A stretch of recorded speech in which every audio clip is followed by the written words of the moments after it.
Imagine building an empire from nothing, then watching it stolen, acre by acre, generation by generation.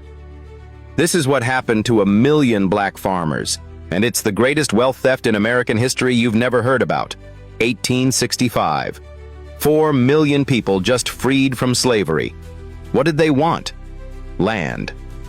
According to historical records, Reverend Garrison Frazier told Union General William Sherman, "The way we can best take care of ourselves is to have land and turn it and till it by our own labor."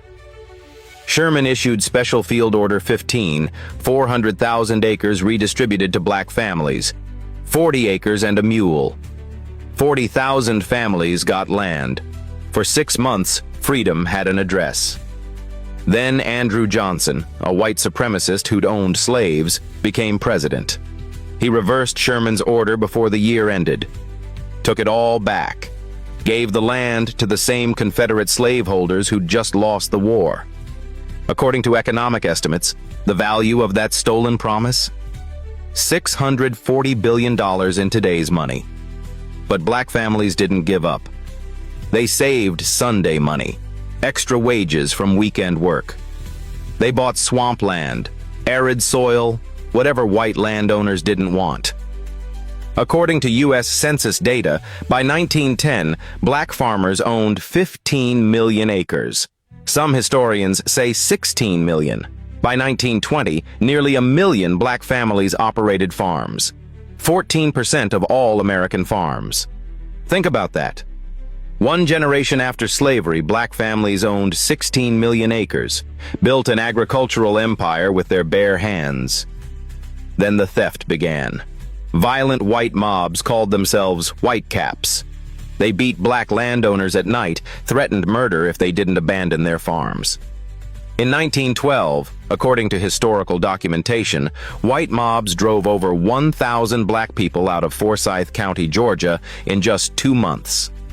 Lynched black farmers because white neighbors wanted their land. But it wasn't just violence, it was systematic. The U.S. Department of Agriculture denied black farmers loans that white farmers got automatically, refused crop insurance, delayed disaster payments. According to USDA records and the landmark Pigford lawsuit, this discrimination was federal policy for decades. Heirs property laws trapped families. When black landowners died without wills because they didn't trust a legal system that had enslaved them, their land became heirs property. Any heir, even distant cousins, could force a sale. White land speculators targeted these vulnerable properties, bought them for pennies on the dollar at forced auctions. The collapse was catastrophic. According to historical data, by 1969, black farmers owned just 6 million acres, lost 9 million in 40 years. By 1982, 3 million acres. By 2017, just 2.9 million acres remained. That's less than 0.5% of all U.S. farmland. In 1920, 1 in every 7 farmers was black. Today, less than 2%. 45,000 black farmers left, down from nearly 1 million. The USDA finally admitted to systematic discrimination in the 1990s. The Pigford lawsuit settlements paid out over $2 billion to more than 15,000 farmers. But according to economic research, the total wealth lost since 1920? Over $326 billion. The settlements? Barely 1% of what was stolen.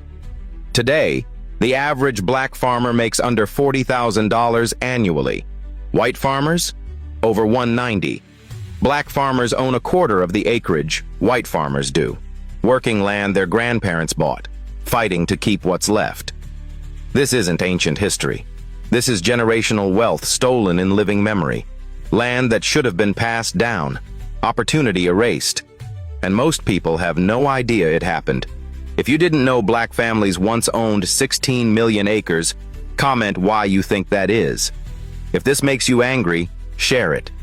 And follow for more history they don't want you to remember, because stolen land doesn't magically become fair just because we stop talking about it.